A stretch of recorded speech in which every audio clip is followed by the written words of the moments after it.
कर्म क्या है, सिद्धांत और अच्छे बुरे कर्मों का महत्व। सही कर्म करोगे तो इसका परिणाम अच्छा मिलेगा, ये हम आमतौर पर सुनते हैं, पर वास्तव में कर्म क्या है, कर्म का सिद्धांत क्या है, कर्म का चुनाव कैसे चुने, हमें मालूम नहीं होता। इसलिए आज हम कर्म के विषय पर जरा बारीकी से समझेंगे, क्योंकि जब जीवन में कर्म तो निरंतर सभी को करने हैं, तो क्यों न इस विषय पर जरा खुलकर बातचीत की जाए। कई बार लोगों के मन में इस तरह के प्रश्न आते हैं कि मुझे कौन सी नौकरी करनी चाहिए, या फिर अंधकार और पाप की इस दुनिया में जब सब लोग बुरे कामों की तरफ बढ़ रहे हैं, तो ऐसे समय में मेरे लिए सही कर्म क्या है। एक बार कर्म की पहले को ध्यान से समझ ले तो आपके लिए सही निर्णय लेना आसान हो जाएगा। कर्म क्या है, कर्ता द्वारा अपने उद्देश्य की पूर्ति हेतु लिया गया निर्णय कर्म कहलाता है।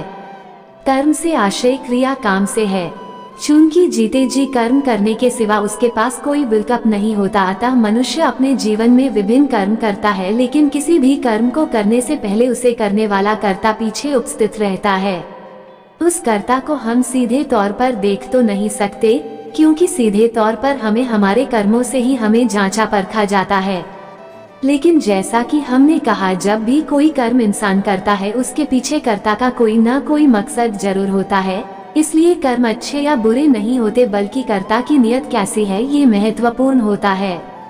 उदाहरण के लिए किसी गरीब को रोटी देना एक श्रेष्ठ कर्म माना जाता है, पर यदि कर्ता इस उद्देश्य से उसे रोटी दे रहा है कि समाज में उसे प्रतिष्ठा मिले, उसे वोट मिले, तो क्या आप तब भी कहेंगे कि उस मनुष्य से ठीक कर्म किया? नहीं न, पर हम बाहर से जांच लेते हैं कि मनुष्य के कर्म क्या हैं, पर भीतर बैठे कर्ता की मंशा हम समझ नहीं पाते। अतः कर्म से पहले आता है कर्ता। अगर कर्ता की नियत भलाई की है, तो फिर यह इंसान जो भी कर्म करेगा वो निश्चित रूप से अच्छे ही होंगे। इसलिए कहा गया कि कर्मों से ज्यादा मन को देखो। एक स्वच्छ मन से व्यसक इंसान यदि बच्चों वाली हरकतें भी करता है तो ठीक है, लेकिन यदि कपटी इरादे से वो किसी की भलाई भी करता है तो वो बुरा कर्म कहलाएगा। इसी तरह संभव है कि कोई कहे मैं समाज सेवा करना चाहता हूँ, लेकिन उसके भीतर पैसे और पावर की भूख है, तो ऐसा इंसान फिर जो भी कर्म करेगा अपने गलत इरादों को पूरा करना कहलाएगा। कर्म का सिद्धांत क्या है? कर्म के सिद्धांत के अनुसार कर्म अच्छे हो या बुरे, दोनों का फल तत्काल मिलता है। अर्थात इंसान को अच्छे कर्म करने के लिए पहले अच्छा बनना पड़ता है। अतः अच्छे कर्म करने वाले व्यक्ति को परिणाम का इंतजार नहीं करना पड़ता, बल्कि सही काम से पहले उसके विचार शुद्ध हो गए, उसका मन साफ हो गया, अतः उस नेक मन से वो जो भी करेगा वह शुभ होगा। दूसरी तरफ आप कोई बुरा कर्म करते हैं तो आप उसी पल बुरे हो गए जिस पल आपने बुरा करने का फैसला लिया था। अतः अब आप जो भी बुरा कार्य करोगे आप गलत इरादे से ही कर पाओगे, क्योंकि आप मन में बुरा सोचकर कोई भी अच्छा कर्म नहीं कर सकते। उदाहरण के लिए किसी की हत्या करने से पहले इंसान को भीतर से हत्यारा बनना पड़ेगा, उसी तरह चोरी करने से पहले उसे मन में चोर बनना होगा, तभी वह चोरी कर पाएगा। अतः इस बात से आप समझ सकते हैं कि कर्म का सिद्धांत ये बिल्कुल नहीं कहता कि आपके शुभ या अशुभ कर्मों का फल आपको अगले जन्म में मृत्यु के पश्चात मिलेगा, जैसा कि हमारे समाज में प्रचलित है। यह एक झूठी अवधारणा है, आपको इससे बचना चाहिए। आपको अच्छे कर्म इसलिए करना चाहिए क्योंकि इसी जीवन में इसी पल आप बुरे न बन सके। अच्छे कर्म किसका प्रतीक हैं? अच्छे कर्म देवत्व का प्रतीक हैं। हमारे ही भीतर राक्षस भी बैठा है जो अपने फायदे के लिए लोगों से, प्रकृति से भी खिलवाड़ करना चाहता है। वहीं हमारे अंदर देवता भी विराजमान हैं जो हमें झूठ, असत्य के आगे न झुकने के लिए बल देते हैं। पर आमतौर पर हमारे भीतर झूठ, अशांति के रूप में राक्षस हम पर हावी रहता है। ये जानते हुए भी क्या बुरा है, किस चीज से हमारे जीवन में सच्चाई, शांति नहीं आ सकती, उस काम को भी हम बार बार करते हैं, जो ये दर्शाता है कि भीतर का राक्षस हमें बुरे कर्म को करने के लिए प्रेरित करता है, और हम 100 में से 90 मामलों में उस राक्षस के सामने हार जाते हैं। लेकिन कभी ऐसा भी होता है कि हम किसी चीज के लिए किसी भी कीमत पर पीछे नहीं हट सकते। यही बात दर्शाता है कि भीतर देवत्व है। उदाहरण के लिए आप ये जान गए कि जानवरों की हत्या करना ठीक नहीं है और उन्हें अपना भोजन बनाने का कोई अधिकार मनुष्य के पास नहीं है। अब आप भले ही कितने भूखे हों, आप कह रहे हैं कि जान चली जाए पर दूसरे प्राणी का खून पीकर मैं जिंदा होना नहीं चाहता। इसी तरह जब आप जीवन में सच्चाई को इतना सम्मान देते हैं और किसी सही चीज के लिए अडिग रहते हैं तो समझ लीजिएगा कि आपके भीतर राम है जो आपको झूठ के आगे झुकने से बचाते हैं। लेकिन अगर भीतर ऐसा कुछ नहीं है जिससे आपको प्रेम हो तो और जिसकी रक्षा के लिए आप कुछ भी कर सकते हैं तो समझ लीजिएगा आपने अपने हृदय में राम की जगह राक्षस को दी है। कर्म की विशेषताएं। जंगलों में आप जाएंगे तो कोई भी जानवर काम नहीं करता, वो सिर्फ अपना पेट चलाने के लिए इधर से उधर घूमते फिरते हैं। इंसान ही है एकमात्र इस पृथ्वी में जिसके लिए पेट भरने से भी ज्यादा कुछ और जरूरी है। इंसान ही है जो शांति और तृप्ति की तलाश में कई कर्म करता है। तो आइए जानते हैं मनुष्य को मिले इस उपहार का उसे कैसे फायदा होता है। 1. सही कर्म, सही जिंदगी। कर्म की सबसे बड़ी विशेषता यही है कि यह हमारी जिंदगी को सार्थक बना देते हैं। इंसान बेहद कम समय के लिए इस पृथ्वी में आता है और यही 4 दिन का जीवन उसके लिए मौका होता है कि या तो वह इस जिंदगी को अय्याशी करने में, मजे मारने में, भोग में गवा दे, या फिर इसी जिंदगी में अपने तमाम तरह के दुखों से, अपनी ही बेड़ियों को काटकर मुक्त हो सके। अगर आप ऐसे कर्म कर रहे हैं जिससे आपकी जेब ही नहीं भर रही बल्कि इस समाज दुनिया का भला होता है तो ये शुभ कर्म यानी सही कर्म है। लेकिन अगर कोई जिंदगी अपना ही पेट चलाने के लिए और सुख भोगने के लिए जी जा रहा है तो इस अनमोल जीवन को गवा बैठोगे। सही जिंदगी जीना थोड़ा मुश्किल और अलग जरूर है, पर इस जिंदगी को जीने का बड़ा लाभ होता है कि आपको किसी से बेवजह डरना नहीं पड़ता, दुनिया के इशारों पर चलना नहीं पड़ता, आपको किसी की गुलामी नहीं सहनी पड़ती, किसी को धोखा नहीं देना पड़ता। ऐसा जीवन जीना भी कोई आम बात है क्या? 2. चुनाव का अधिकार। कृष्ण भगवान गीता में अर्जुन को स्पष्ट कह रहे हैं कि देख अर्जुन, कर्म से तो तू बच नहीं सकता, कर्म तो करने होंगे ही, लेकिन कर्म कैसे करने हैं ये चुनाव सदा हमारे पास मौजूद है। हम जैसे कर्म करने का चुनाव करेंगे वैसा ही हमें फल भुगतने के लिए तैयार रहना होगा। हम चाहे तो कृष्ण को पाने के लिए भी कर्म कर सकते हैं, वही हम चाहे तो भीतर के रावण को खुश करने के लिए भी कर्म कर सकते हैं। एक बात तय है, जो भी चुनाव हम करेंगे उसी के अनुरूप हमें फल चखने को मिलेगा। अतः आज ही देखिए अपनी जिंदगी को, क्या आप कृष्ण के साथ हैं या फिर रावण के। 3. कर्म आपको दुखों से आजाद करते हैं। कर्म ही इंसान को परेशानी में डालते हैं, उसे गलत रिश्ते, गलत नौकरी चुनने के लिए मजबूर करते हैं। लेकिन यही कर्म उसे उसके जीवन में मौजूद तमाम तरह के दुखों से आजाद कर सकते हैं।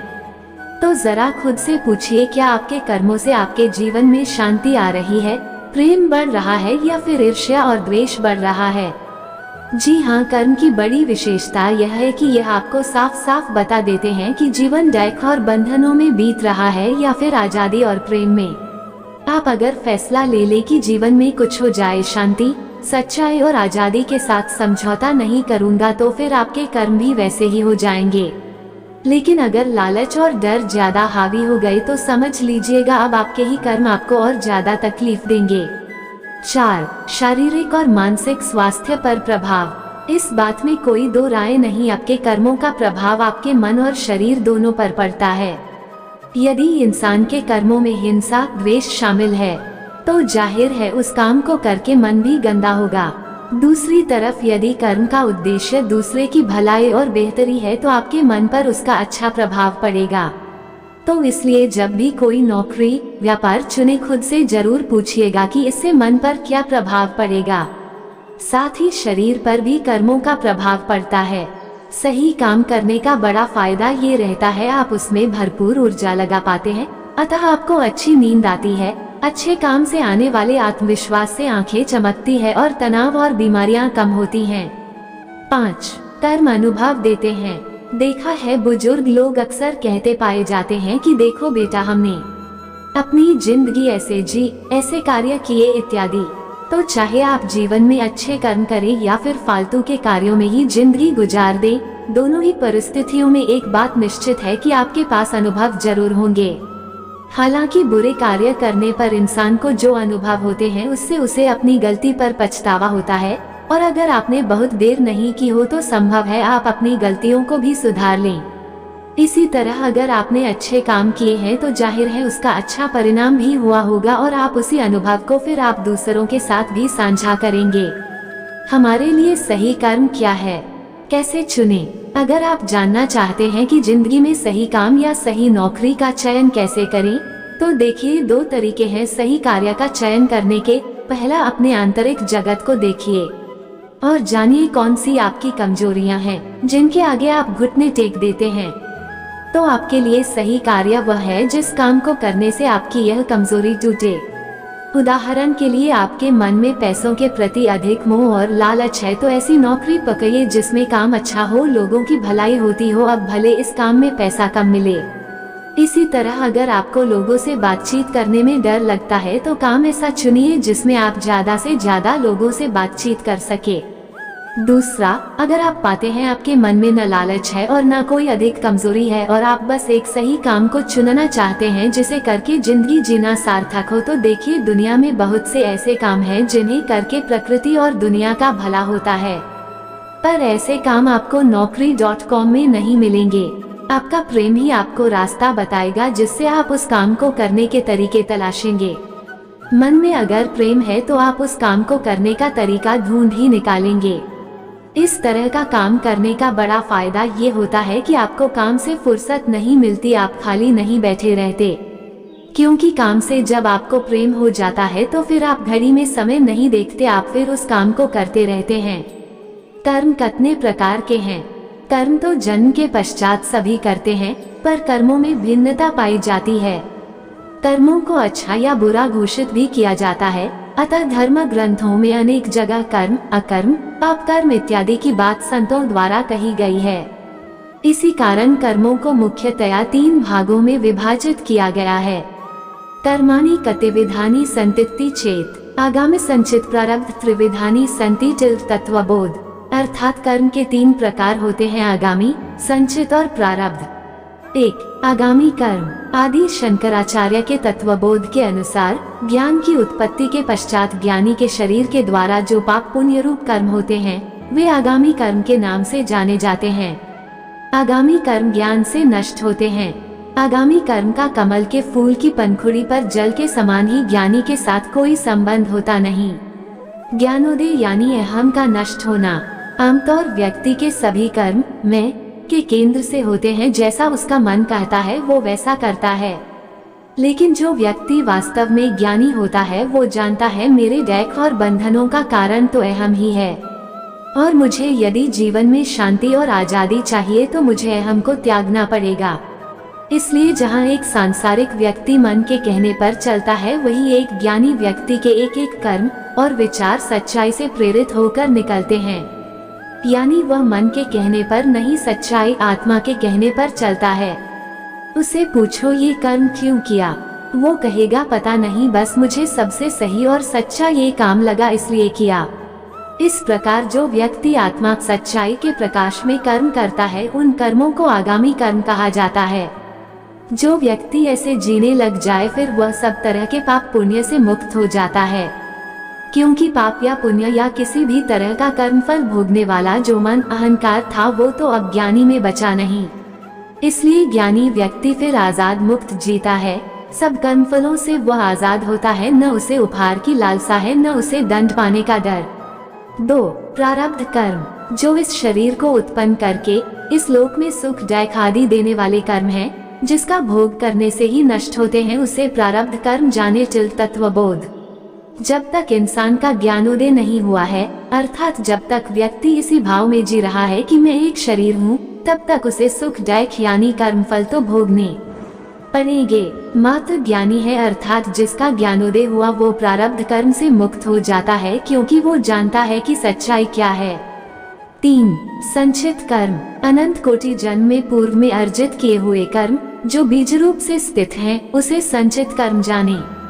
मैं ब्रह्म हूँ, इस निश्चय से संचित कर्म नष्ट होते हैं टिल तत्वबोध। पैदा होने से ही हम सभी के अंदर कुछ संस्कार पूर्ववत हैं, जो बीज के रूप में पहले से हमारे पास मौजूद हैं और जिनसे हमें ये रूप मिला है, उन्हें संचित कर्म कहा जाता है। उदाहरण के लिए आज इंसान का जो रूप है वो संचित कर्म का परिणाम है। हजारों लाखों वर्षों में इंसान ने जानवर से इंसान बनने की जो ये यात्रा की है, ये दर्शाता है कि ये संचित कर्म है। संचित कर्म मनुष्य को तभी तक प्रभावित करते हैं जब तक कि आप स्वयं को एक शरीर मानते हैं। जब तक आपका ज्ञानोदय नहीं होता, जब तक आप सच्चाई नहीं जानते, आपको संचित कर्म अवश्य प्रभावित करते हैं। मनुष्य का कर्म क्या है? जीवन को समझकर जीना ही मनुष्य का एकमात्र लक्ष्य होना चाहिए।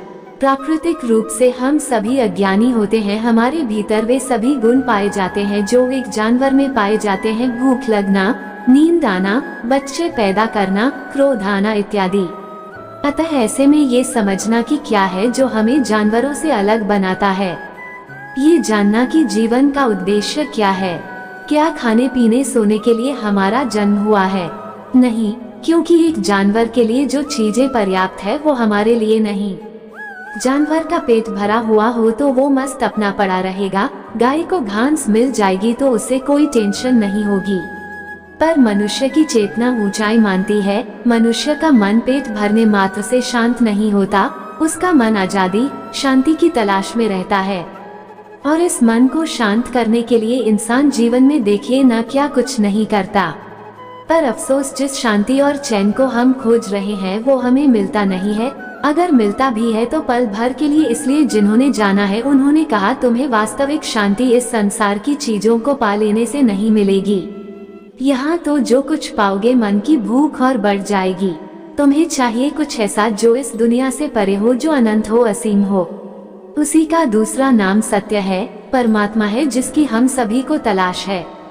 अगर हमें उसके निकट आना है तो फिर हमें जरा उन चीजों को किनारे रखना होगा जो हमें परमात्मा से दूर रखती हैं। हमें उन सभी कर्मों को त्यागना होगा जो हमें असीम तक पहुँचने से रोकती है। वो सभी कर्म जो भीतर लालच, डर बढ़ाकर आपको असत्य की तरफ ले जाते हैं और खुशी देने के नाम पर और बेचैन करती हैं, उन कर्मों को त्यागकर आपको सच्चाई की तरफ ले जाने वाले कर्म करने होंगे। अच्छे कर्म क्या है? वे कर्म जिससे आपके जीवन का अंधकार मिटे, आपके भ्रम कटे, आप पहले से एक बेहतर इंसान बनते हो, वे सभी कर्म अच्छे कहलाएंगे। दूसरी तरफ अगर आप अपने कर्मों से और बदतर होते जा रहे हैं, भीतर की बेचैनी लगातार बढ़ती जा रही है, जिंदगी में क्या करूं क्या नहीं ये स्पष्ट नहीं हो पा रहा है, तो समझ लीजिए कर्म ठीक नहीं हो रहे हैं और इन कर्मों में बदलाव की जरूरत है। जाने जिंदगी में करने योग्य क्या है? सही काम कैसे चुने? कर्म की सही परिभाषा क्या है? आत्मा से यानी सच्चाई के केंद्र से जो कर्म संपन्न होते हैं वे वास्तव में सहज कर्म कहलाते हैं। मनुष्य को कौन कौन से कर्म करने चाहिए? जीवन डैक है टिल्ड, ये पंक्ति आज से सैकड़ों वर्ष पूर्व बुद्ध कह गए थे और वास्तव में ये सच है। इसलिए इंसान एक एक कर्म करता है ताकि उसे सुख मिल सके। आप अपने जीवन को ही देख लीजिए, आप हर एक काम इसलिए तो करते हैं ताकि आगे चलकर खुशी मिलेगी। पर अफसोस, जितना हम कोशिश करते हैं सुख पाने की, उसके पीछे पीछे डैक चला ही आता है। इसलिए थोड़ी सी शांति पाने के लिए हमें बड़ा कष्ट झेलना पड़ता है। अतः जब जिंदगी में डैक ही डैक है इंसान के, तो उसे कर्म ऐसे करने चाहिए जिनको करने से उसके वह मिटे, उसके भीतर का डर, लालच कम हो और जीवन में शांति और सच्चाई आए। उसे ऐसे कर्म करने चाहिए। पर प्रायः हम नासमझी में ऐसे कर्म कर देते हैं जिससे हमारी चिंताएं कम होने की बजाय और बढ़ जाती हैं। हम नासमझी में जीवन के अनेकों बड़े फैसले लेते हैं जिससे जीवन भर इंसान दुखी रहता है। और इस डैक को कम करने के लिए फिर वो नशे की तरफ या ऐसी गलत आदतों में लिप्त हो जाता है जिससे उसका जीवन बर्बाद हो जाता है। तो विचार कीजिए, एक एक काम जो आप दिन भर करते हैं, क्या उससे आपको शांति मिल रही है? क्या उससे आपका डर कम हो रहा है? क्या लालच और क्रोध कम हो रहा है और मन को आनंद मिल रहा है या नहीं? अगर नहीं तो जिन भी कामों को कर रहे हैं वो व्यर्थ हैं। वो ऐसे ही हैं जैसे कोई इंसान बहुत मेहनत करके कोई बंदूक खरीदे और अंततः उसी बंदूक की गोली से खुद पर जाए। शुभ कर्म क्या है? वो कर्म जो आपको जीवन में सच्चाई की तरफ ले जाए, जिन कर्मों को करने से भीतर प्रेम बढ़े और जिससे मन में शांति आए, ऐसे कर्म शुभ कहलाते हैं।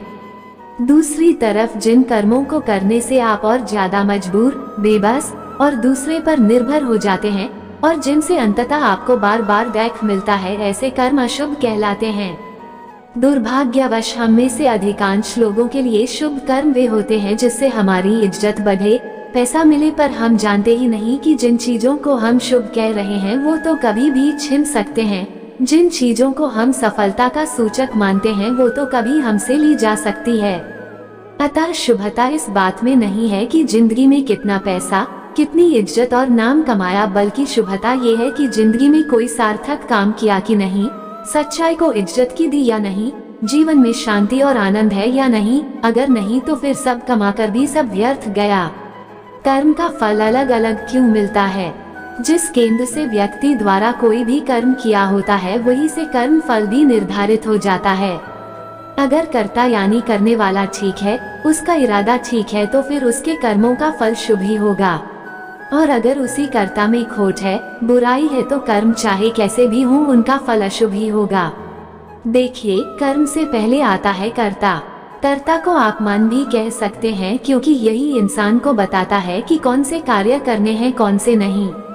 अगर मन यानी कर्ता अशांत है, बेचैन है या फिर लालची है तो जो भी वो कर्म करेगा उसका फल बुरा ही आएगा। उदाहरण के लिए, मेरे मन में कामवासना छाई हुई है तो अब बाहर से मेरे जितने भी कर्म होंगे उनका उद्देश्य किसी स्त्री पुरुष को पाकर अपनी कामवासना को पूरी करना होगा। अब भले ही मेरे कर्मों को देखकर सबको सब कुछ सामान्य लगे, पर भीतर से तो मैं जानता हूँ कि इतना समय, इतनी ऊर्जा मैं इसलिए लगा रहा हूँ ताकि अंततः कामवासना की पूर्ति हो।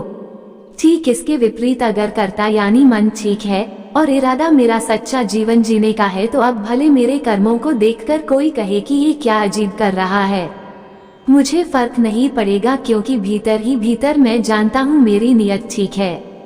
इसलिए हम पाते हैं कि दो इंसान एक ही तरह का कर्म करते हैं, लेकिन दोनों पर उन कर्मों का प्रभाव अलग अलग पड़ता है। इसलिए इंसान के कर्मों को नहीं, उसके कर्ता को पहचानिए, तब जाकर आपको उसकी सच्चाई मालूम होगी। अंतिम शब्द। तो साथियों, इस वीडियो को देखने के बाद कर्म क्या है, कौन सा कर्म चुने, अब आपको भली भांति मालूम हो चुका होगा। इस लेख के संबंध में आप अपने विचारों को कमेंट बॉक्स में बता सकते हैं। साथ ही इस वीडियो को शेयर भी कर दें।